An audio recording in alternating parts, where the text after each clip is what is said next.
Vous en avez absolument partout dans les textes latins et dans les textes grecs. Si vous ne les connaissez pas, ce sont comme des animaux sauvages qui peuvent vraiment vous compliquer la vie et mettre en danger votre compréhension d'un texte. À l'inverse, si vous les apprivoisez vraiment, ce sont des éléments qui vont vous aider à bien percevoir le sens d'un texte. J'ai nommé aujourd'hui les prépositions. Pourquoi vous devez les apprivoiser? Pourquoi vous devez les faire vôtres? C'est ce que nous allons voir aujourd'hui. Mais avant toute chose, il faut peut-être rappeler ce qu'est une préposition. Donc une préposition, pour le dire de la manière la moins technique possible, c'est un petit mot qui va se placer devant un nom, un pronom, un groupe nominal. Et si la préposition s'appelle préposition, ça veut bien dire qu'elle est placée devant le mot qu'elle va introduire en quelque sorte. Alors, les prépositions en français, vous avez deux listes généralement qu'on vous a appris quand vous étiez petit, soit à 200 pour part, ça c'est la liste pour les feignants, celle que j'ai apprise moi personnellement à l'école, et puis vous avez aussi la liste plus complète qui forme une phrase à dans, par, pour, envers, avec, 200 sous. Donc ça, c'est le petit rappel pour la préposition en français. En latin ou en grec, comment ça se passe? Ça se passe à peu près pareil. La préposition, c'est un petit mot qu'on place devant un nom, un pronom, un groupe nominal. Mais attention, là où c'est différent, c'est qu'en latin et en grec, comme vous avez sans doute remarqué, nous avons des cas. Nominatif, vocatif, accusatif, génitif, datif et en latin ablatif. Et en latin ou en grec, selon que vous avez telle ou telle préposition qui est présente dans un texte, derrière cette préposition, le nom, le groupe nominal, le pronom sera à un cas précis, à un cas donné, qui est toujours le même. Je vous donne un exemple assez simple. En latin, vous avez la préposition in, qui veut dire dans, qui va être suivie soit de l'ablatif, soit de l'accusatif. En grec, vous avez la préposition kata qui peut prendre des sens divers, mais qui va être suivie soit de l'accusatif, soit du génitif. Et donc, si vous ne connaissez pas vos prépositions, si vous ne connaissez pas le cas dont elles sont censées être suivies, elles peuvent vraiment vous pourrir la vie parce que vous allez vous retrouver dans des textes avec des noms, par exemple, qui vont être à l'accusatif et vous allez vous dire, mais pourquoi y a-t-il un accusatif alors que le verbe de ma phrase ne supporte pas de complément d'objet direct, c'est un verbe intransitif. Et donc ça va vous embarquer dans toutes sortes d'interrogations plus ou moins vertigineuses, plus ou moins existentielles,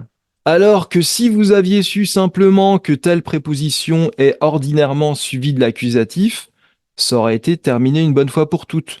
C'est-à-dire qu'une fois que vous connaissez vos prépositions et que vous connaissez leur sens et que vous connaissez le cas dont elles sont censées être suivies, les choses deviennent beaucoup plus claires. Et même les prépositions jouent le rôle de panneau indicateur.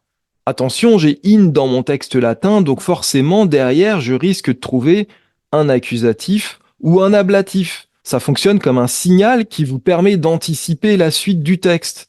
Vous restez en terrain connu parce que c'est un schéma que vous maîtrisez. Et ça, ce que j'appelle les poteaux indicateurs, dans les textes, que ce soit pour la lecture ou pour la traduction, c'est vraiment important parce que ça vous aide à garder des repères. Et ces prépositions peuvent vraiment vous aider à anticiper. Vous allez voir que quand vous les maîtrisez, vous arrivez en bas d'une page, vous avez une préposition, vous savez déjà que en tournant la page derrière, vous allez trouver de l'accusatif ou du génitif ou le cas que réclame cette préposition. Donc c'est vraiment un outil à ne pas négliger qui vous permet d'accéder à une plus grande lisibilité du texte. À l'inverse, si vous ne les connaissez pas, évidemment, les prépositions vont avoir l'effet contraire, c'est-à-dire qu'elles vont rajouter du brouillage. Vous allez vous demander, mais pourquoi là on a un accusatif alors que le verbe ne supporte pas de COD, ce n'est pas un verbe transitif par exemple.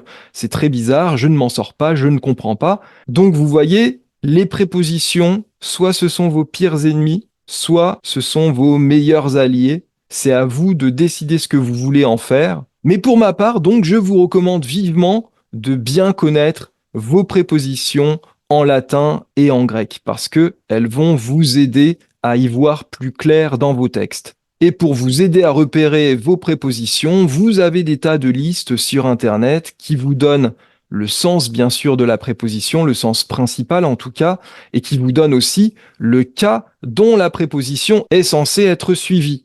Et quand vous aurez terminé cette vidéo, je vous invite à aller voir en description parce que je vous aurai mis dans la description justement l'une ou l'autre de ces listes qui vous permettra de maîtriser vos prépositions.